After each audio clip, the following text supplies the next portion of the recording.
झारखंड की जहां पर चुनाव प्रचार अंतिम दौर पर है और भी ज्यादा तल्ख हो चुके हैं। भारतीय जनता पार्टी की तरफ से लगातार प्रचार किए जा रहे हैं। प्रदेश में घुसपैठ का एक बहुत बड़ा मुद्दा बनाया जा रहा है। ऐसे में शनिवार को केंद्रीय गृह मंत्री अमित शाह ने मुलाकात की असम के मुख्यमंत्री हेमंता बिस्वा शर्मा के साथ में और सोरेन सरकार के ऊपर जमकर दोनों मंत्रियों ने निशाना साधा और कहा कि बीजेपी की सरकार आते के साथ ही घुसपैठियों को बाहर किया जाएगा।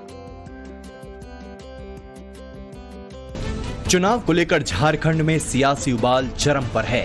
दोनों तरफ से दिग्गज चुनाव प्रचार में कूद पड़े हैं।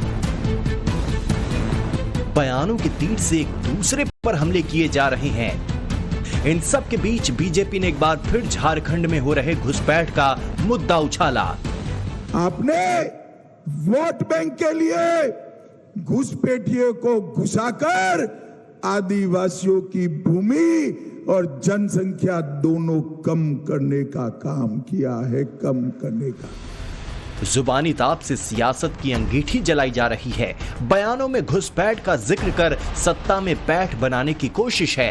तभी तो बीजेपी का हर फायर ब्रांड नेता घुसपैठियों के जरिए सोरेन सरकार के खिलाफ आग उगल रहा है। मुसलमानों को देने में हमारा कोई आपत्ति नहीं, लेकिन उन्होंने बोला घुसपैठियों को फ्री में देगा। घुसपैठियों का जो दिन और कुछ भी फ्री देने का कोशिश करेगा ना, उनको हम कुर्सी से हटा देंगे। झारखंड में सत्ता के सिंहासन को लेकर जंग छिड़ी हुई है। विधानसभा चुनाव को लेकर नेताओं की बयानबाजी तेज है और बीजेपी की ओर से जिस मुद्दे के जरिए हमले हो रहे हैं उसमें भ्रष्टाचार के अलावा घुसपैठिए का मुद्दा छाया हुआ है।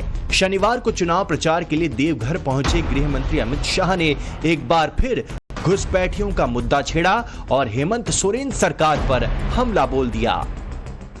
हेमंत जी,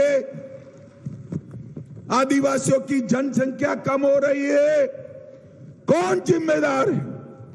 आप जिम्मेदार हो। मैं झारखंड के आदिवासी ओबीसी दलितों को बताने आया हूं, झारखंड में एक बार भारतीय जनता पार्टी की सरकार बना दो, एक एक घुसपैठिए को चुन चुन कर निकालने का काम हम करेंगे। देवघर के मधुपुर में हुए चुनावी सभा के दौरान गृह मंत्री अमित शाह ने कांग्रेस और राहुल गांधी के साथ मुख्यमंत्री हेमंत सोरेन पर जमकर निशाना साधा, तो वहीं झारखंड के उप प्रभारी हेमंता बिस्वा शर्मा ने भी साफ कर दिया कि झारखंड में हो रहे चुनाव से और प्रदेश की सत्ता में बदलाव से राज्य में क्या बदलेगा। इस बार का चुनाव पूरा झारखंड का भविष्य का चुनाव है। ये चुनाव